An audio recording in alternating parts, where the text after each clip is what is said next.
Time to talk weather on a Sunday night. Hi, everybody. Carson Meredith with you from the Wave Now Studios. It is 7:26 p.m. It is Sunday, what is it, June 22nd.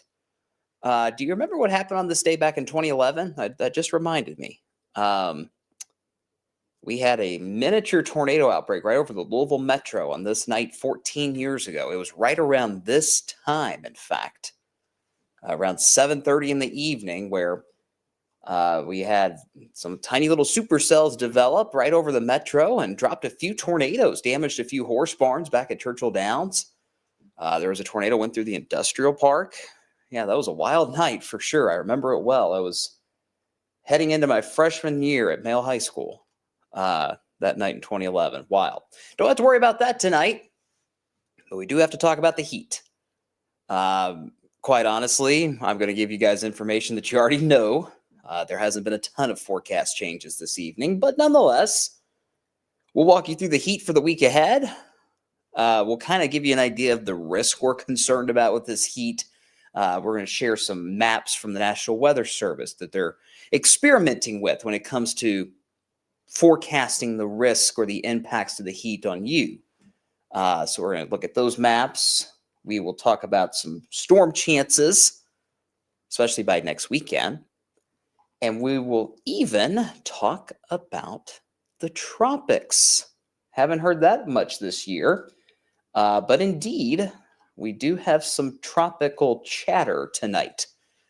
In the Atlantic, at least. The Atlantic's been quiet, but there is a system out there that we are going to keep an eye on, I guess, over the next few days. Let's get you outside to Jeffersonville, looking across the Ohio to downtown Louisville.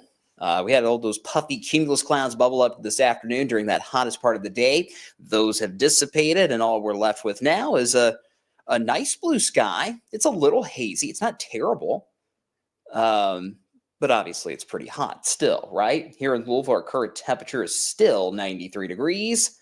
The dew point in the upper 60s. Now, I will say the dew points are running 1 or 2 degrees lower than the models have been indicating, which is good. It doesn't sound like a lot, but that does make a difference when you're talking about the feels like temperature or that heat index. The heat index right now is 98. That's still hot, don't get me wrong. But when you've got dew points in the upper 60s instead of the 70s, that heat index may not be quite as intense as what it could be. The heat index, from what I've seen so far today, peaked right at 100 in Louisville. So, yeah, it's hot. Don't get me wrong, but it could certainly be worse. Let's show you the heat index across the rest of Wave Country tonight. And there's still a few spots holding on in the lower triple digits. I'm laughing at Tell City, guys. I don't know what's going on in Perry County. But that measurement location is not acting right. There is not a heat index of 116 in Tell City. That's just not, it's not happening. But nonetheless, you still see that feels like temperature in the upper 90s to near 100 still this evening. Feels like 100 on the dot in Bardstown. Feels like 100 in Jeffersonville and Seymour. Feels like 101 in Lebanon. And it feels like 100 in Jasper. If you're not in those triple digits, you're in the 90s still with that feels like temperature. So if you are heading out this evening, you still want to take it easy. Don't walk the pups until 8:30, 9 o'clock, because their paws can still burn at this time of day, since that sun is still way up in the sky.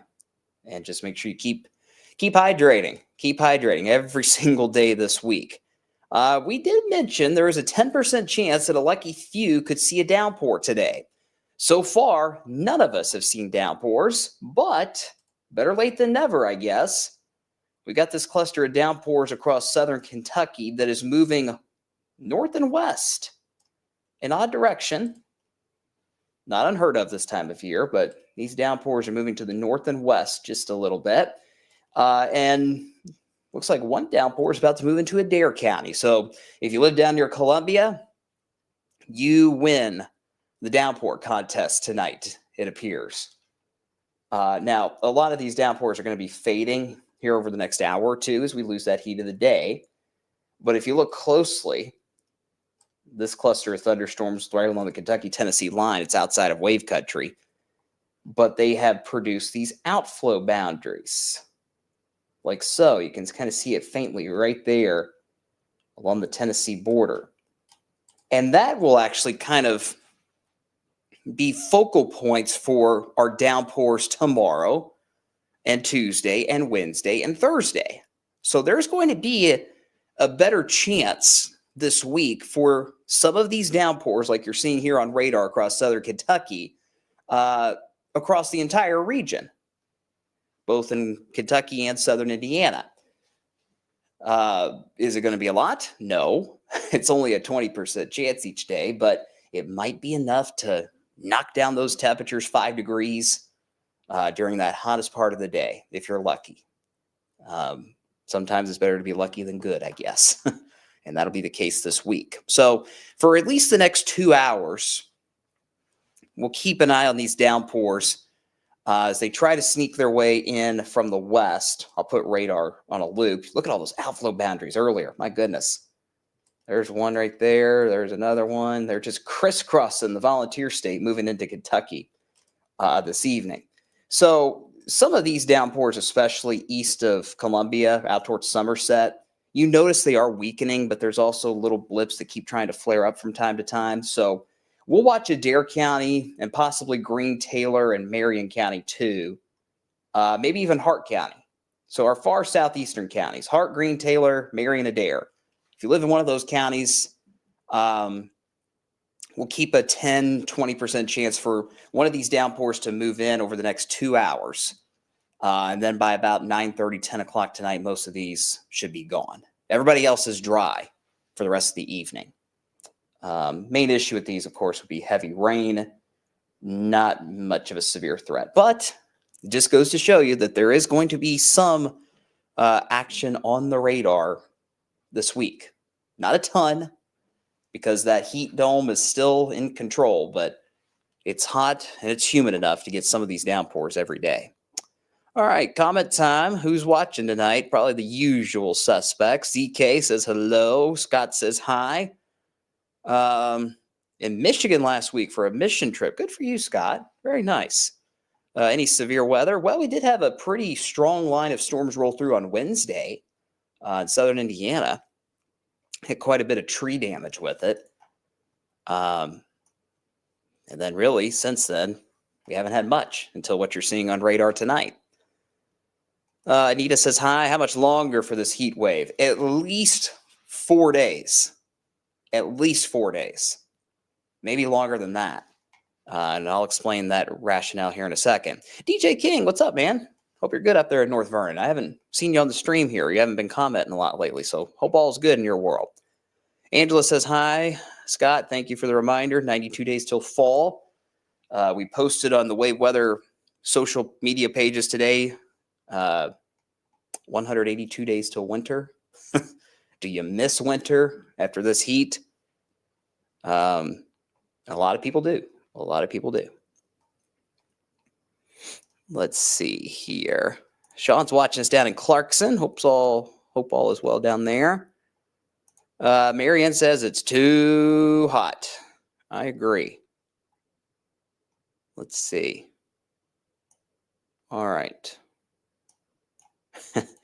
Cameron says, show the snow map. Snow map would be blank with a big old goose egg, big old 0 right on top of it. All right. So again, we'll watch these downpours. They are starting to, these outflow boundaries. You guys know the drill this time of year. These outflow boundaries kind of propagate these downpours further and further and further along than the models suggest, because models don't do a really good job pinpointing outflow boundaries. So if a boundary gets far enough away from its parent storm, it's going to set off new storms or new downpours. And that's exactly what we're seeing up in Adair County, it appears. Little blip just popped up near Columbia. Heavier downpour about to cross out of Russell County into Adair County. You see right there. But that's all it is, guys. Just some downpours. Might be some thunder, lightning, but I expect most of this to be gone no later than 10 o'clock tonight. And it's only an issue for our friends in this yellow box that I'm drawing. Marion, Taylor, Greene, Hart, and Adair counties. Okay. Temperature-wise tonight, when we say no relief in the heat, this is what we mean. 78 are forecast low tonight.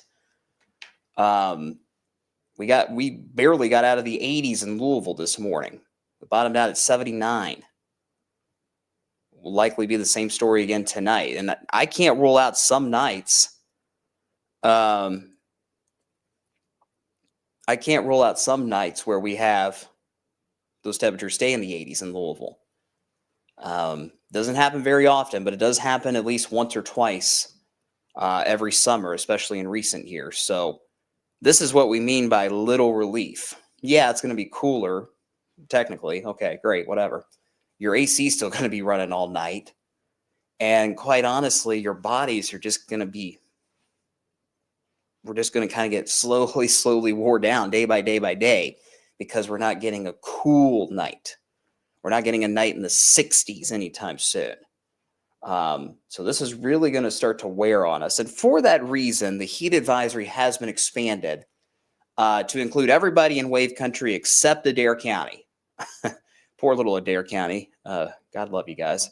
Not under the heat advisory, but that's a good thing, I suppose. But this is a different heat advisory than normal. A lot of times we have the heat advisory when there's a heat index of 105 or higher for 3 hours on a given day. That's not in the forecast right now, guys. We may touch 105, that heat index, maybe for an hour or two, especially in Louisville. But a lot of us are not going to see that heat index at or above 105. So why do we have the heat advisory? It's the fact that we're not getting relief at night. We're not cooling down enough at night. And it's the fact that we're still going to have several days in a row of those heat index numbers at least above 100. It's just that cumulative building up effect that consistent, nonstop, intense heat is going to have on our body. So the Weather Service being very cautious, as they should be, going ahead and saying, you know what, let's just issue the heat advisory so everybody's aware that while we may not be seeing extreme numbers, this is still pretty intense heat that you got to take seriously. You know, same recommendations. You guys know the drill. Make sure you stay hydrated, take care of the pups, limit your time during that peak heat of the afternoon outside if you can. I know a lot of you work outside, but if at all possible, let's say between like 3 and 7 p.m. each day, just kind of stay inside as much as you can. Wear loose clothing, light colored clothing as well. So it's just kind of that reinforces that idea that this is still pretty intense heat that you got to take seriously over the next few days. For tomorrow, do you guys like this graphic? Let me know. I've never really used it before, but I think it does a good job of explaining the actual temperatures versus the heat index, what it really feels like. And quite honestly, it's identical to yesterday, or today rather. 95 a high. Heat index here in Louisville likely peaking around 103 to 104. Now, what'll be interesting to see is how quickly we dry up, how quickly the ground dries up. Remember, the ground's pretty saturated from all the rain we've had this year, all the snow we had back in the winter. So the faster the ground dries up, the greater risk we'll have of not only seeing those actual temperatures get a little higher, 96, maybe even 97, but also seeing those heat index numbers get close to or maybe just passing 105. Not there yet, but nonetheless, this is still the kind of heat that you don't want to mess with. High of 95, heat index 103 to 104 again on Monday. CK loves the graphic. Jacqueline likes it. Great, good. So I'll start using it more when we're talking about heat. But that's the story for tomorrow.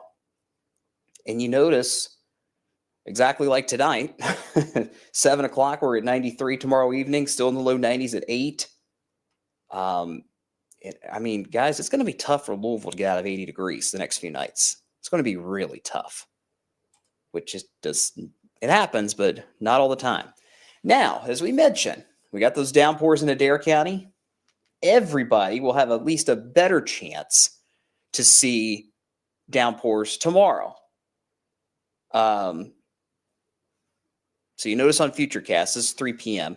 I'm going to take Futurecast full screen because these downpours are so small, you probably can't see them in that double box we have. So here we go. This is 3 p.m. tomorrow.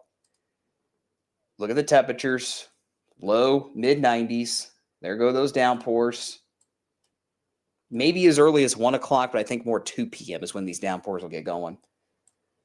And look at the temperature difference. Now, again, don't take the exact location of these downpours as gospel. It's just an idea, just a general idea. But as an example of how quickly these downpours can cool you down, look at Louisville and LaGrange, right there in the middle of the map. 94 in Louisville, 79 in LaGrange. Again, that's an example. That is not a forecast. That's an example of how quickly these downpours not only will develop, but how quickly they'll cool you down. Is that cool down going to last long? Probably not, but you know what? In this kind of heat, we'll take what we can get. So around 2 o'clock in the afternoon, a few of these little green dots will start popping up on the map. As we go into later into the afternoon, 4, 5, 6 p.m., just like we're seeing tonight in southern Kentucky, we'll be tracking a few heavier downpours as well. I think the main issue would just be that heavy rain and lightning. There is next to no wind energy. So I really don't see any severe weather concern out of this. Then as we go later into the evening, a few downpours still hang on, thanks to those outflow boundaries kind of propping them up, keeping them going. But as we lose the heat of the day, those downpours say bye-bye. And that is basically what we will see every single day through Thursday. Monday, Tuesday, Wednesday, Thursday. Hot, highs in the mid-90s, feels like temps as high as 104, with afternoon pop-up downpours that not everybody will see, but if you do, they'll cool you down, at least for a brief time.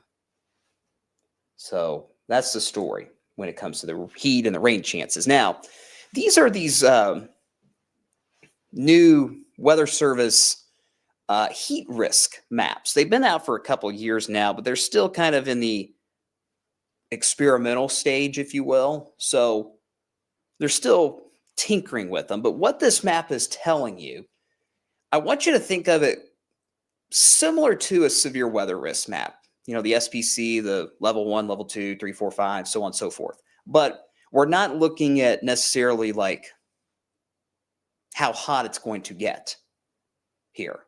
We're looking at how this heat is going to impact your body. You notice at the top of the map, there's 4 colors, really. Yellow, orange, red, and purple. Minor, moderate, major, extreme. Those are the risk levels when we're talking about these heat risk maps from the Weather Service. And you notice for Monday in particular, Indiana and Ohio, West Virginia, Western Pennsylvania, nation's capital, up towards Philadelphia, they have an extreme heat risk on Monday. And I've got the legend, if you will, the categories here on my phone.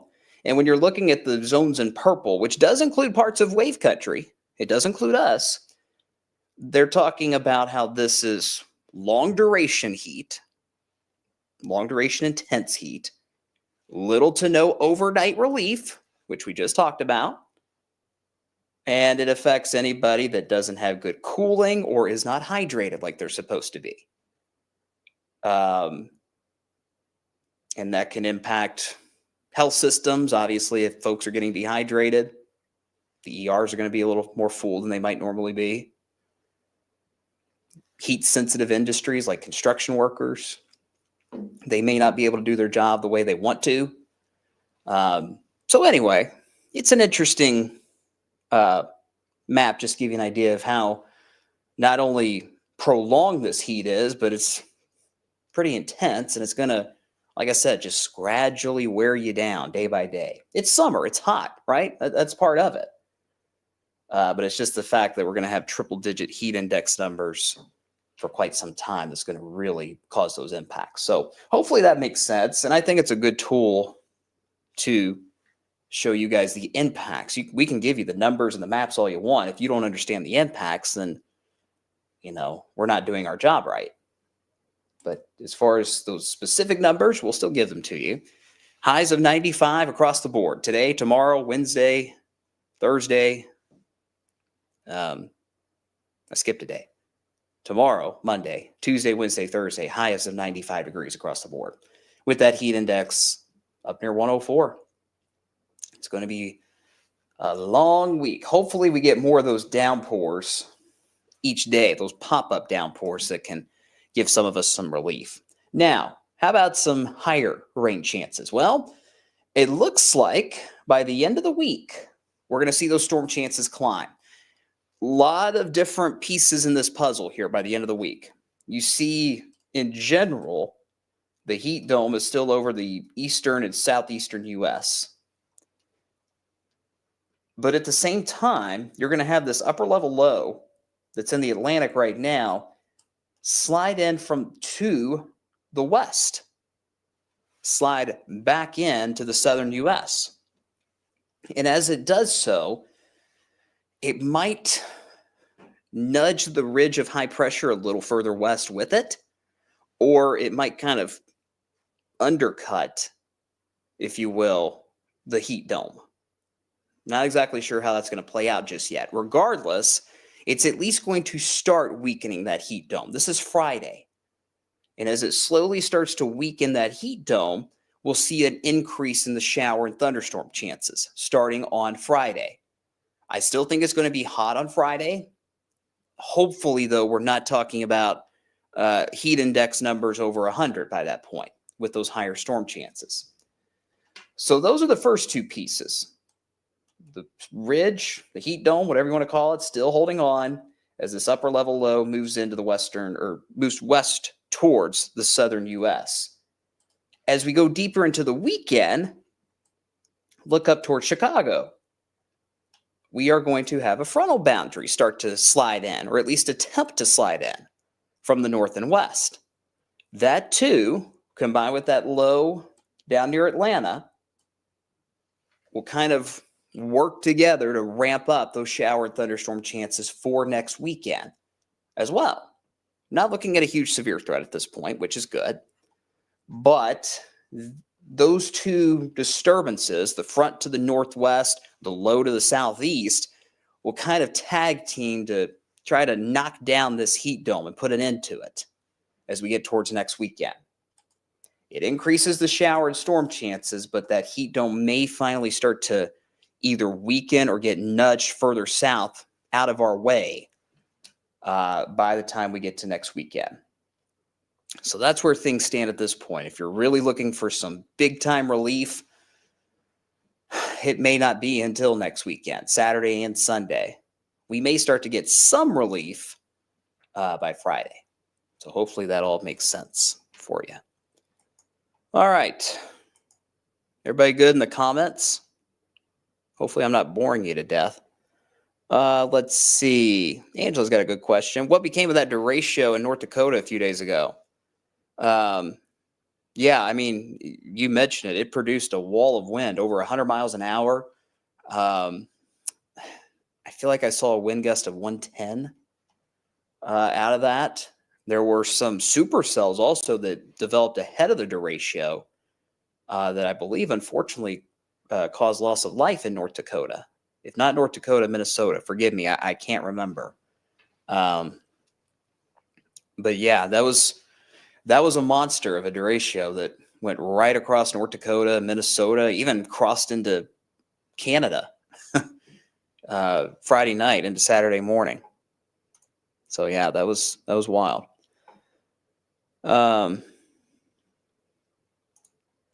DK, does the heat affect cable or Wi-Fi?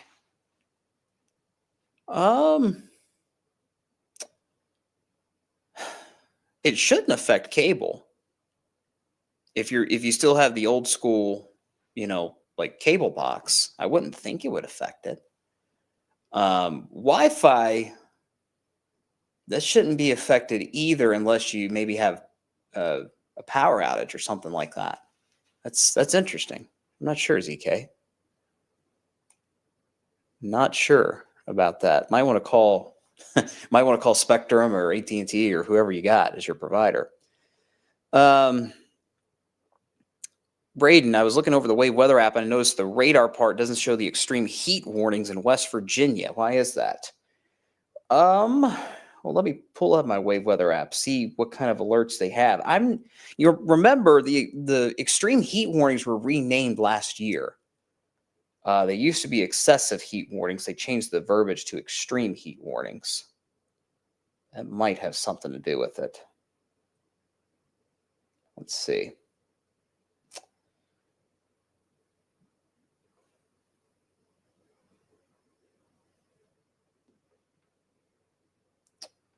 Huh.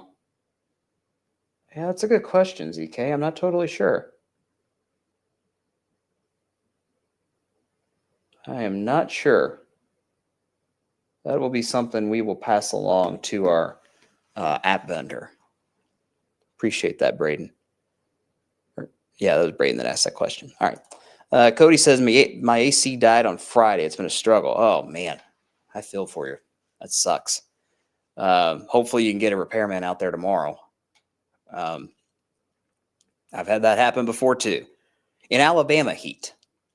You think it's bad now, guys? It's terrible down in Alabama. Trust me. It is brutal heat down there. Sean, thank you for the kind words. Very much appreciated. I enjoy doing these streams with you guys. Every weekend, every Saturday night and Sunday night. Usually I'm 20% awake, but hopefully it gives you guys good entertainment. But no, Sean, thank you. I appreciate the kind words very much. Cody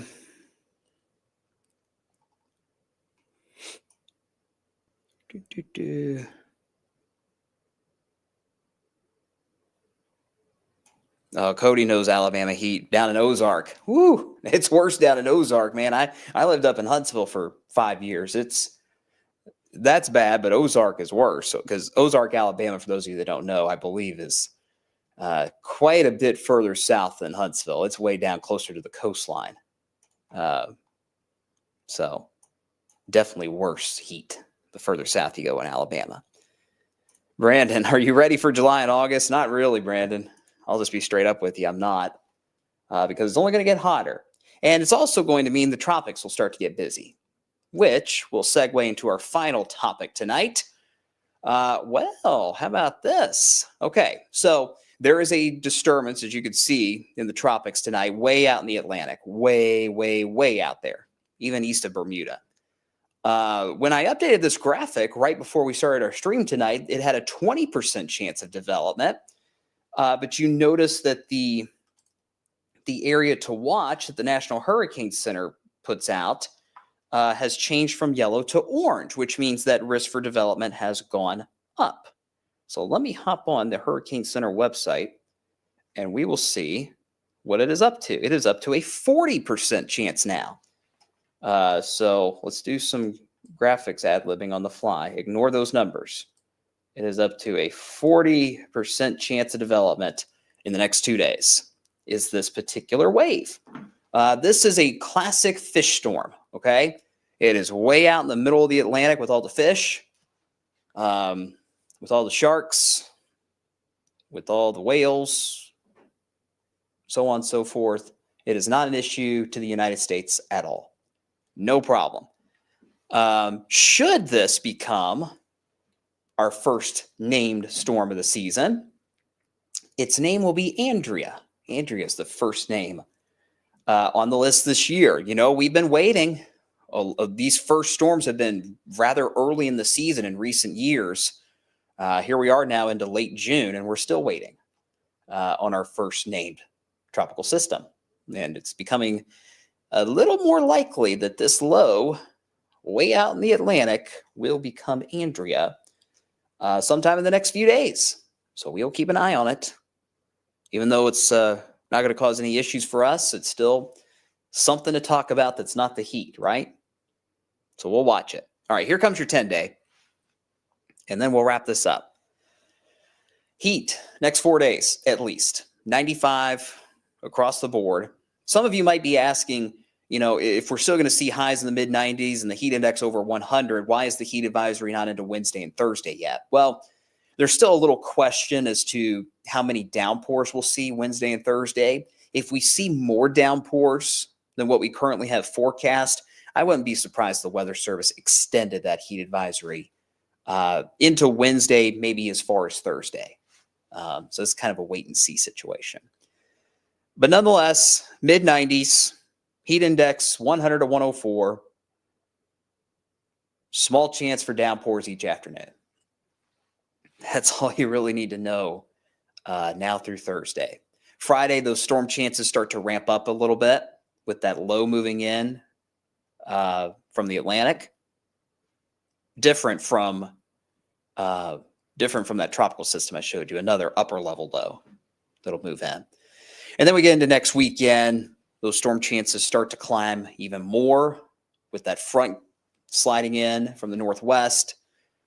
And hopefully, we still got low 90s next weekend in the forecast, but hopefully we're not talking about triple digit feels like temperatures by then. At least that's the hope. And early indications are, guys, getting into 4th of July weekend, which is just outside the 10-day, but we're getting closer. Early indications are it might be a little calmer, maybe still some scattered storms, but not a ton. And it will be more seasonable with highs maybe in the 80s to near 90 as opposed to the mid-90s, which is good. So we'll watch that closely as we get closer to the holiday. Let's see. ZK, what's that red mark on Wednesday? That is to promote our annual blood drive. Let me get the graphic popped up. We'll do one more plug tonight. We are partnering with Oxmoor Ford and the American Red Cross, as we always do, to host our annual community blood drive over at Oxmoor Ford, right there on Shelbyville Road, right there in front of the mall. You can't miss it. The Red Cross, I would imagine, would have their big vehicle. And the storm tracker will also be there. And so will the boss, Chief Meteorologist Kevin Harnett, doing live weather. Wednesday, June 25th, Wednesday afternoon, from noon to 6. The blood drive goes from noon to 6. We will be out there doing live weather broadcasts during our 4 p.m., 5 p.m., and 6 p.m. shows on Wednesday. So we encourage you, if you feel so inclined, to donate blood. If you have been looking for an opportunity, here's your chance on Wednesday at Oxmoor Ford, and you might meet Kevin. So again, that's from noon to 6. I'll leave that QR code up for a second. Scan the QR code. You can reserve your time to give your donation. Use that sponsor code when you sign up as well. Again, noon to 6 on Wednesday. We will be out there. It will be hot, but we will be out there for our annual blood drive that we always have every summer over there at Oxmoor Ford with the storm tracker. You can check out all the gadgets and gizmos on the storm tracker. We got some repairs done on it. It's good to go now. Good as new. All right, there's the 10-day again. Again, it's hot. That's all you need to know for the next few days with very, very small rain chances. The better rain chances aren't until next weekend, but hopefully those higher storm chances mean that we can get rid of this heat wave by next weekend. All right, guys, that's it for tonight. Appreciate you tuning in as always. If you're still awake, we invite you to tune in to Wave News at 11 tonight on the old school television.